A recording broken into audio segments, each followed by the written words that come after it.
할렐루야, 우리 예수님께서 부활하셨습니다. 부활하면 어떤 생각이 드십니까? 톨스토이가 생각나는 사람은 문학을 좋아하는 사람이겠죠. 달걀이 생각나는 사람은 순진한 교회학교 출신일 거고, 찬양이 생각나는 사람은 이 찬양자로 평생 섬긴 사람일 겁니다.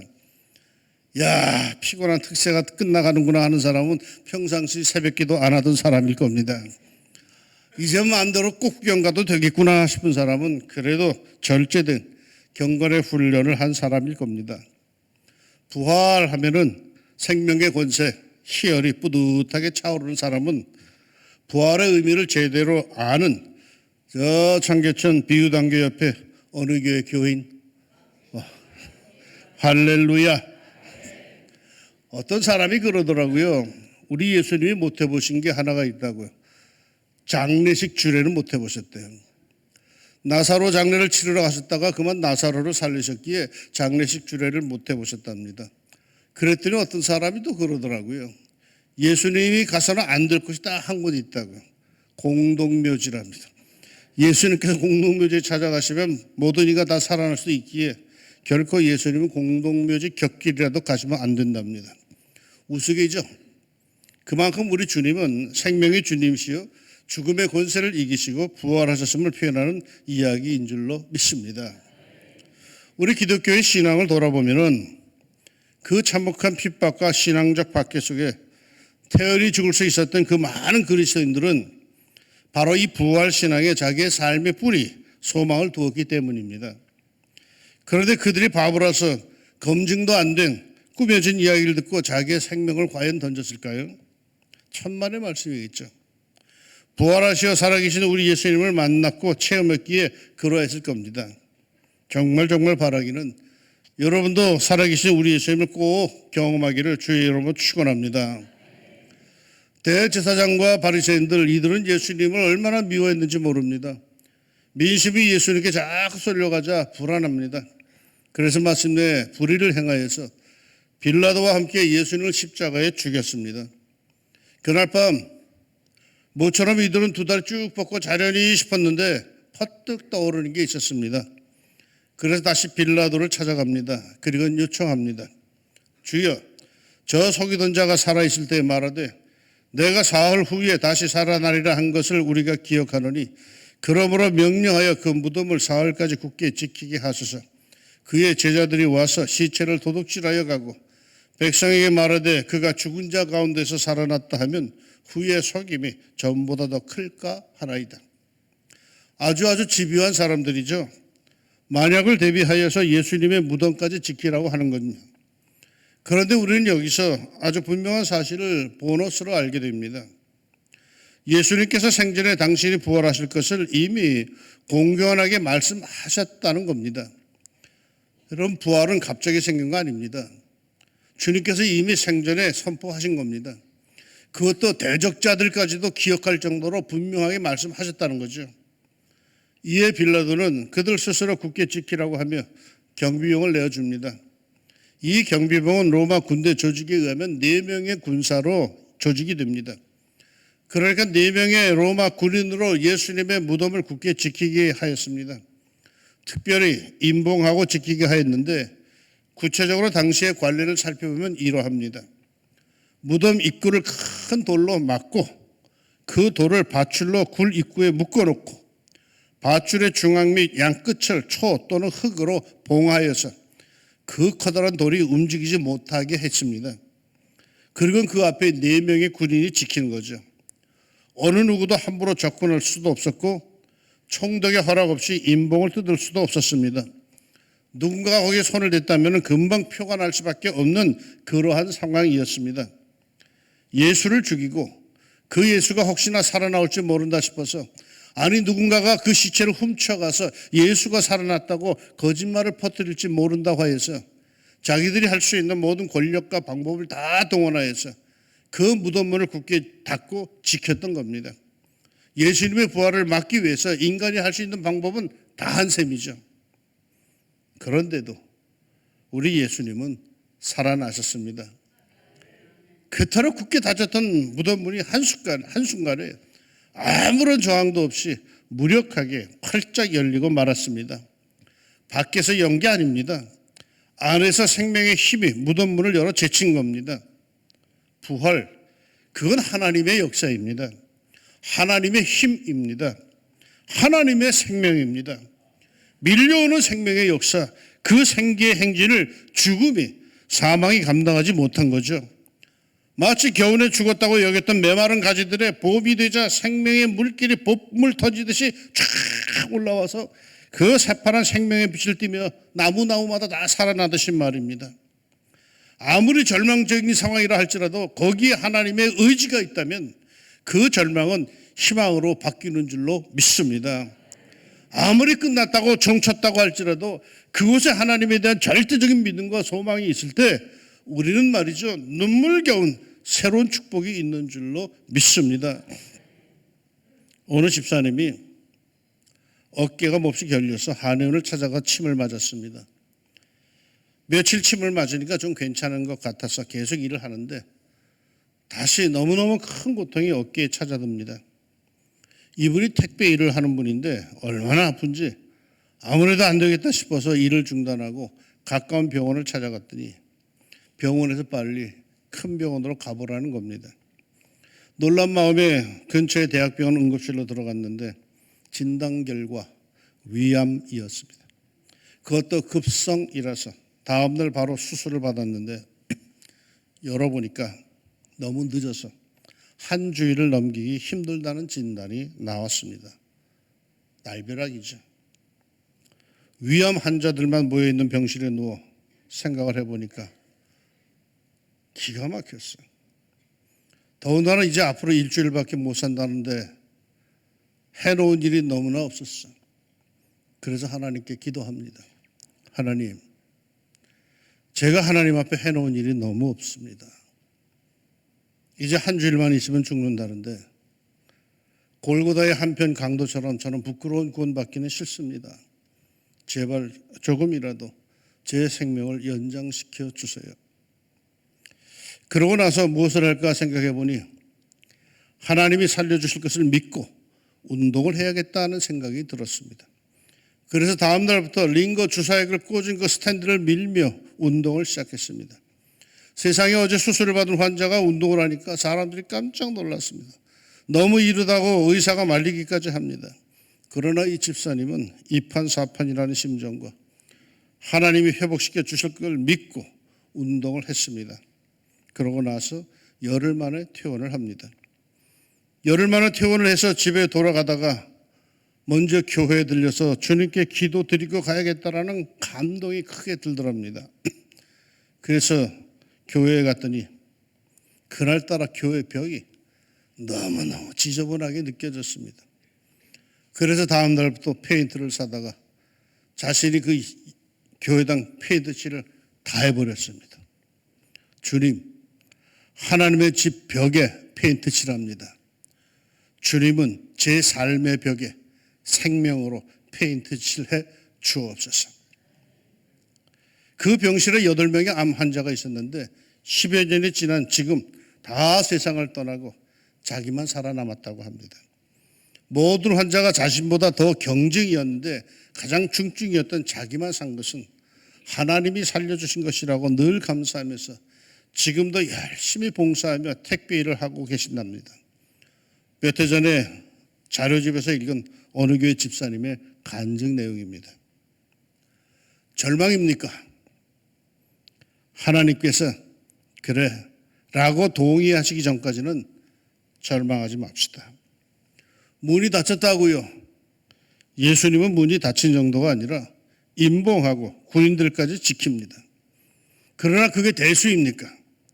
우리 하나님께서 살아계심을 믿는다면 절망은 언제든지 소망으로, 그것은 곧 희열로 바뀔 줄로 믿습니다. 보세요. 그 절망의 상황, 눈물밖에 내놓을 게 없던 예수님의 제자들과 여인들이 얼마나 기막힌 기쁨을 얻었던가요. 예수님께서 살아나셨으니 세상에 그보다 더한 기쁨이 어디 있겠습니까? 기독교는 부활의 종교입니다. 반 뷰렌이라고 하는 사람이 말하기를 부활 이전에 크리스천은 없었다라고 합니다. 사람들은 우리 기독교가 사랑, 윤리, 정직, 정의 실현을 구현하는 종교라고 생각을 합니다. 맞습니다. 그러나 사실 이런 것들은 불교에서도 하고요, 유교에서도 하고요, 회교나 다른 종교에서 다 똑같이 말합니다. 속이지 마라, 도둑질하지 마라, 간음하지 말라, 살인하지 말라. 거의 모든 종교가 다 똑같은 말을 합니다. 하지만 그들이 말 못하는 것이 딱 하나가 우리에게는 있습니다. 그리스도께서 부활하셨다는 거죠. 즉 부활이 있으므로 기독교가 존재하는 겁니다. 예수님의 부활이 있기 전까지는 이 땅에 교회도 사실 없었습니다. 사도도 없었고요, 교인도 없었습니다.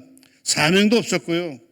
그러나 예수님의 부활로 그 부활에 대한 그 믿음과 고백을 하는 제자들로 인해서 교회는 마침내 탄생할 수 있었고, 이 땅에 세상이 감당 못하는 사역자들, 하나님의 일꾼들이 나타나기 시작한 겁니다.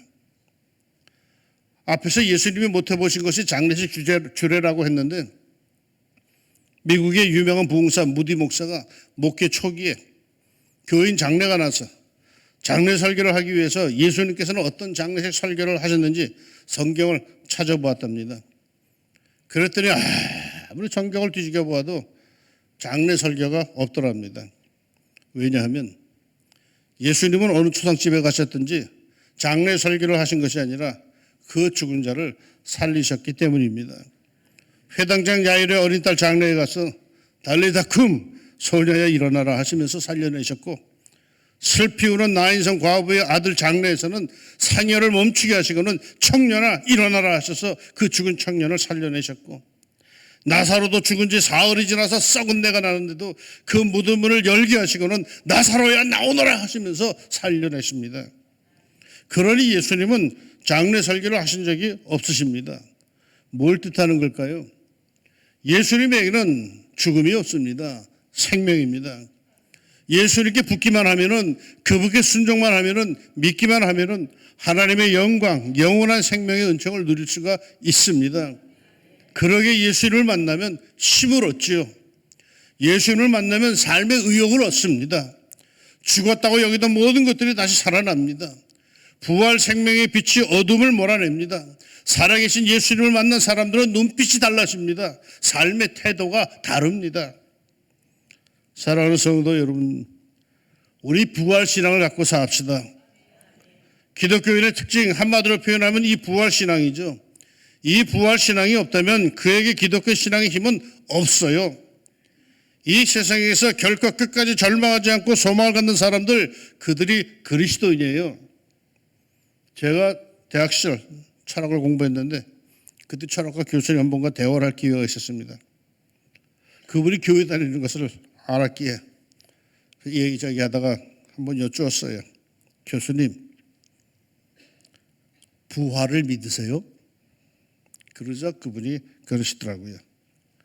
그건 검증할 수 없는 거야. 그때가 봐야 알지. 그런데 그 시절에 어느 할머니께 똑같은 질문을 제가 한 적이 있어요. 할머니, 부활을 믿으세요? 그러자 그 할머니, 난 예수님처럼 될 거야. 난 부활해서 예수님처럼 영원히 살 거야. 80이 다 된 노인네가 얼마나 이 대답에 생기가 넘치는지 모릅니다. 상당한 생의 의욕과 에너지가 느껴집니다. 삶의 질, 생기는 말이죠. 지식에 있지 않아요. 뭘 믿고 사느냐에 있어요. 아무리 많은 것을 알아도 온갖 세상 지식을 다 갖고 있어도 그 교수님의 생기는 그 무식한 할머니를 따라가지를 못했어요. 나는 부활이요 생명이니라고 말씀하신 예수님을 기억하십니까? 그것을 믿는 자는 하나님의 영광을 볼 것이라고 하신 말씀도 기억하십니까? 그러기에 부활신앙을 가진 사람은 마침내 하나님의 영광을 볼 것입니다. 할렐루야. 부활신앙이란 환상의 세계를 바라보고 사는 행위가 아니에요. 하나님의 능력을 믿고 그분의 사랑과 선한 뜻을 나타내는 그러한 생활을 말합니다. 현실만 중시하고 현재의 상황과 조건에만 모든 걸 걸고 말하고 행하는 이는 그 부활신앙이 없는 사람이에요. 그런 현실주의자죠. 부활신앙은 앞을 이야기해요. 보이지 않는 미래를 얘기해요. 소망과 믿음을 이야기해요. 그래야 부활신앙은 현재의 패배의식에서 벗어나는 것입니다. 인도는 찬란한 문명을 가지고도 전 국민의 80%, 즉 대다수가 못 삽니다. 요즘엔 경제가 발전해서 뭐 잘 살게 됐다라고 하는데 아마 아닐 겁니다. 80%는 여전히 가난할 겁니다. 왜냐하면 인도를 지배하고 있는 힌두교의 핵심 교리가 이 세상은 잠깐이니 잘 살아봐야 소용없다. 그냥 다음 생을 기대해라. 이런 거예요. 노력할 필요가 없는 거예요. 그들에겐 돌고 도는 윤회만 있지 죽음과 절망에서 일어나는 생명의 역사, 의지의 역사, 부활은 없어요. 아무리 잘해봐야 카스트의 굴레에 눌려 있어요. 그저 돌고 돌다가 제일 잘 돌아오는 게 소로 태어나는 거래요. 그래서 힌두교도들은 소를 숭배합니다. 20여 년 전에 당시 인도의 IT 산업의 메카라고 하는 벵갈루루에서 보름간 있은 적이 있어요. 한 번은 자동차를 타고 가는데 갑자기 차가 삑 서요. 신호등이 있는 것도 아닌데 정차하더라고요. 우리 차만 그런 거 했더니 차들이 다 쭉 섰어요. 뭔가 해서 내다봤더니 소님들이 길을 지나가고 계시더라고요. 인도에서는 아무도 소들을 건드리지 않는답니다. 도시 한복판에 소떼들이 다녀도 건드리지 않습니다. 자동차도 가만히 있습니다. 그 소가 자신들의 윤회하는 할아버지일 수도 있기 때문에 건드리지 못합니다. 그래서 인도의 전 총리 네루는 이런 말을 했답니다. 수천 년 동안 인도의 종교들은 사람들로 하여금 땅을 개간하고 늪지를 메우고 댐을 건설하도록 삶의 의욕을 자극하지 못했다. 그러기에 우리는 기독교의 교회가 칭송을 받아 마땅하다는 것을 인정해야 한다. 교회는 세계 도처에서 인간의 무거운 짐을 덜어주려고 노력해왔다. 이렇게 교회가 인간을 자극하고 이끌었던 힘의 근원은 바로 예수 그리스도의 부활이다. 인도 사람이 이런 말을 했다는 게 사실은 아주 놀라운 일입니다. 그런데 뭐 누가 그랬든 간에 말이야 맞는 말이죠. 여러분, 부활엔 절망이 없습니다. 다 잃어도 절망하지 않습니다. 하나님이 내게 계시는 한 절망하지 않습니다. 다 잃어버려도 끝까지 버티는 게 예수쟁이입니다. 상황이 나쁘고 조건이 악화되면 사람들은 절망하고 슬퍼하고 심지어 자살도 하는데 예수 믿는 사람들에게 천만의 말씀입니다. 극도의 비극을 당하면 정말이지 어려운 상태에서 떨어지면 울면서 이게 내 팔자라니 내 운명이라니 하고 포기하는데 예수 믿는 사람들은 그렇지 않습니다. 예수의 부활신앙을 가진 성도들은 절망적 상황에도 주님 앞에 나아가 희망을 가집니다. 아무것도 없으면서도 배짱좋게 희망을 노래합니다. 오늘 아침 예수님께서 그 절망적인 죽음을 이기시고 부활하셨음을 믿는다면 여러분도 여러분의 절망적 상황을 이기고 부활할 것임을 믿으세요. 아무리 상황이 안 좋아도 우리 하나님 얼마든지 새롭게 찬란하게 놀랍게 우리를 생명의 땅으로 축복의 땅으로 권능의 땅으로 부활시킬 줄로 믿습니다. 부활 얼마든지 우리 하나님은 역사하십니다. 생명이 필요한 어떠한 곳이라도 부활의 권세가 주어집니다. 우리 하나님이 원하시면 말입니다. 은퇴 전에 우리 교회 학교 한 아이가 자전거를 타고 가다가 교통사고를 당했어요. 저 마장동 굴다리 밑에서 차에 쳤는데 한양대 병원에서 소생할 여지가 없다고 준비하라고 그렇게 통지를 했어요.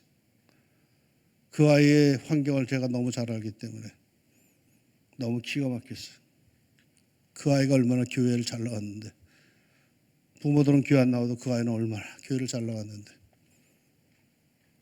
병원에서 한양대 응급실에서 가망이 없다고 준비하라고 그랬다는 거예요. 모든 게 다 망가졌다고. 참 기가 막혀가지고 기도하는데 하나님이 나에게 물으시더라고요. 야야 양목사야, 그래 모든 기능이 장기가 다 파괴됐다고 치자. 딱 그 아이에게서 세포 하나만 살아있다고 치자. 말해봐라. 그 세포 하나만 살아있는 그 아이가 살겠니 죽겠니? 하나님이 나를 시험하시더라고. 갑자기 에스겔이 생각나서 나도 그랬지 뭐. 하나님이 아십니다. 저는 모릅니다. 하나님이 아십니다. 하나님이 아시겠다면 이루실 줄로 믿습니다. 과연 지금 고등부, 청년부가 잘 지내고 있어요. 세포 하나만이라도 살아있으면 하나님이 아시겠다면 여러분 이 생명, 이 지구촌의 생명은 어디서 시작됐느냐? 세포 하나에서 시작됐어요. 두 개도 아니야. 세포 하나에서 시작됐어. 하나님께서 하시고자 한다면 세포가 하나 아니라 반쪽만 있어도 생명의 역사는 일어날 줄로 믿습니다. 하나님께서 하시겠다 하시면 못할 것도 없고 안 될 것도 없는 거죠. 그러게 부활, 우리가 보기엔 놀랍고 기적이고 믿을 수 없는 일이지만은 우리 하나님은 얼마든지 하실 수 있는 일입니다. 할렐루야. 이 부활 신앙으로 우리 세상을 넉넉히 이기는 하늘 백성으로 살아가시기를 부활하신 주님의 이름으로 축원합니다. 기도합시다. 하나님, 내가 살아계신 하나님을 믿는다고 하면서도 때로는 내 상황이 너무 안 좋아서 자신이 없고 약한 마음이 자꾸 듭니다. 야, 이러다가 그냥 망하는 거 아닌가라는 생각이 자꾸만 들기도 합니다. 여기저기 아픈데 혹시나 이것이 또 어떻게 되는 거 아닌가라는 두려움이 자꾸 생깁니다. 하나님, 이러할 때 무덤 속에 계시는 예수님을 생각하게 하시고 3일만 참자, 3일 후에 내가 일어나리라 하는 생명의 주님의 권세를 우리 모두 다 기억할 수 있게 하여 주옵소서. 하나님께서 하시겠다 하면은 일어날 줄로 믿습니다.